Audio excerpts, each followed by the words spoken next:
ყველა შემოდი კითხავ, იცოდი თუ არა, რომ საქართველოში არსებობს ასეთი ეკლესია, რომელსაც კარი არ აქვს. იცი რა, გამოგიტყდები, ვიცოდი, ოღონდ არ ვარ ნამყოფი. ეს რო იყო არსებობდა ასეთი ეკლესია, ნამდვილად ვიცოდი, მაგრამ არასოდეს არ მომეცა საშუალება, რომ შევსულიყავი, მენახა, შევსულიყავი, მომელოცა სანთელი დამენთო და ასე შემდეგ. სწორედ ის ერთადერთი სალოცავია, რომელიც, როგორც თქვი, არასოდეს იკეტება და ადამიანებს ტაძარში შესვლა ნებისმიერ დროს შეუძლიათ. მე-7 და მე-8 საუკუნეებში აგებული გოგნის წმინდა გიორგის ეკლესია იმერეთში, თერჯოლიდან 12 კილომეტრში, ტყეში, მაღალ გორაზე დგას და ის სასწაულ მოქმედად მიიჩნევა. გადმოცემის თანახმად, როდესაც სალოცავი ააგეს, რა თქმა უნდა, კარით ჩამოკიდეს, თუმცა ყოველღამე კარი თავისით ვარდებოდა. ამის გამო სალოცავს კარუგდებელი უწოდეს. ტაძარს სასწაულ მოქმედად, როგორც თქვით, მიიჩნევენ, განსაკუთრებული ხალხმრავლობა კი ეკლესიაში გიორგობაზე, ანუ დღეს არის. გოგნის წმინდა გიორგის ტაძარზე უფრო მეც თეო ცუცქირიძე მოგვიყვება.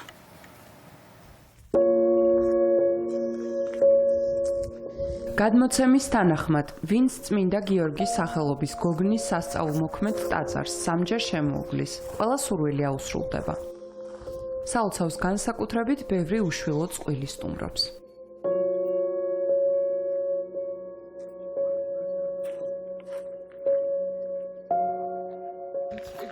გოგნის კარუგდებელის გზა ეკა უბილავას არც განსაცდელის დროს დავიწყებია.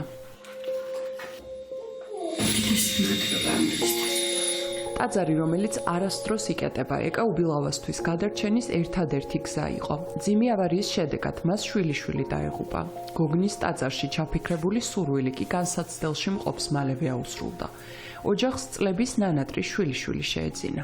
როცა მოდიხარ წმენით და როცა იცი რომ გისრულებს, როცა გულით შესთხოვ, ყველაფერი აუცილებლად აგისრულდება. შვილიშვილი დავკარგე, ავარიაში მოვიდა. ისევ ჩემ შვილთან ერთად ამოვედით აქ, ახალი გარდაცვლილი იყო და მეც ავარიები ვარ. ვთხოვე რომ ღმერთს შვილი ეჩოქებინა და იგივე შემისრულა და როგორ შეიძლება არ ამოვიდე.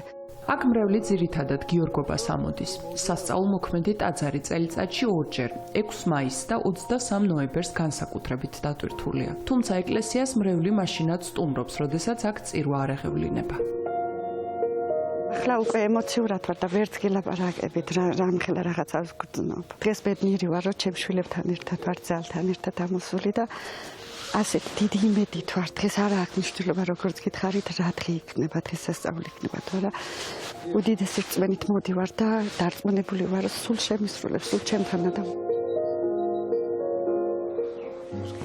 ქრისტეს აღმერთვა შეწყალება სულთა ჩვენთათვის.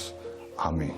გადმოცემით თანახმად, წმინდა გიორგის თავის ქალა ძანდებოდა აქ. განსაკუთრებული მადლი მიენიჭა, მე ვფიქრობ, ამის გამო, ვინაიდან წმინდა გიორგის თავი არის ყველაფრის კარნახებელი. მოდიან მომლოცველები, ძირითადად უშვილოების შემწე არის წმინდა გიორგი.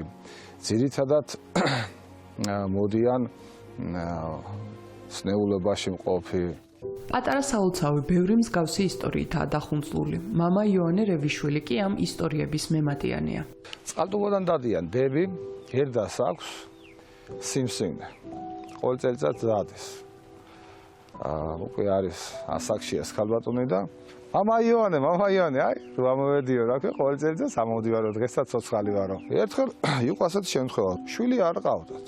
ახლა ესენი უკვე იყვნენ 50 წლამდე იყვნენ ესენი და სამედიცინო მდგომარეობით ვერანაირად ასე უკვე ასაკიც მოუწია და პატარა გიორგი ყავდა, ახლა ვაჟკაცი არის. აქანი არა აქვს მნიშვნელობა, დილა შუადღეს საღამოს მოდიან, ლოცულობენ. ტაძრის მემატიანე ეკლესიას თავისი სახსრებით პატრონობს. ადგილობრივებთან თუ სხვა სასულიერო პირებთან ერთად მამა იოანე სალოცავის მიმდებარე ტერიტორიას უფრთხილდება და ცდილობს ახალი სიცოცხლე შესძინოს. თუმცა სალოცავზე კარის დაკიდება არც უცდია, რადგან ლეგენდის თანახმად სალოცავს კარი რამდენჯერმე დაკიდეს, მაგრამ ყოველ ჯერზე ჩამოვარდა. ერული მოღვაწეობით საერთოდ წირი არის იმერეთი, ხო და მადლობა უფალს. ყოველდღურად შრომობთ იმისათვის, რომ დავიწყე, უკვე ვეღარ ჩერდები, უკვე ვეღარ მაჩერებს ვერაფერი, ყველაფერი მოსავლელი, ყველაფერი გასაკეთებელია და მონასტრის საძმოსთან ერთად ღმერთის წყალობით შრომობთ ყოველდღურად, სოფელიც აქტიურად ჩართული არის სოფელში ეკლესიის მშენებლობაც მიმდინარეობს. საალცავზე კარის არ ქონა, აქ მოსული მრევლისთვის სიმბოლურიცაა. გოგნის სასწაულმოქმედი ტაძარი საქართველოში ერთადერთი საალცავია, რომელსაც კარი არ აქვს. ტაძარი ყოველ დღე დღის ნებისმიერ მონაკვეთში განსაცდელში მყოფი ადამიანებისთვის ღიაა. სასწაულმოქმედი ტაძრისკენ იმედით მიმავალი ადამიანების ნაკადი კი წლიდან წლამდე არ წყდება.